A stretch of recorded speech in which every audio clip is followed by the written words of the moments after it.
বন্ধুরা, তোমরা কেমন আছো? তো আমি আজকে ফার্স্ট টাইম এই যে কিউই ট্রাই করব। এই একটুখানি ফলের দাম বাজার থেকে আমাকে 50 টাকা দিয়ে কিনতে হয়েছে। তো ট্রাই করিনি যেহেতু, তাই ট্রাই করব। এই যে আমি কেটে নিয়েছি, এটাকে আস্তে আস্তে এবার এর খোসাগুলো কাটবো।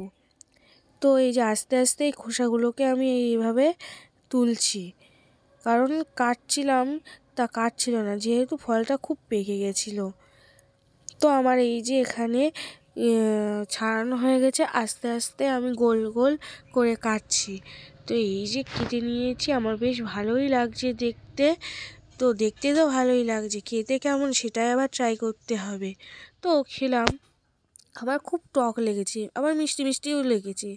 তো টক মিষ্টির ব্যাপারে ভালোই, ফলটা তো খুব একটা ভালো না। তো এর থেকে আমার ড্রাগন ফলটাই বেশি ভালো লেগেছে। তো আমি এই যে আমাদের বাড়ির ছোট্ট সোনাকে জিজ্ঞেস করছিলাম যে মাম্মাম কেমন হয়েছে, ও বলছে খুব ভালো হয়েছে, ওর এই ফলটা বেশ ভালোই লেগেছে খেতে।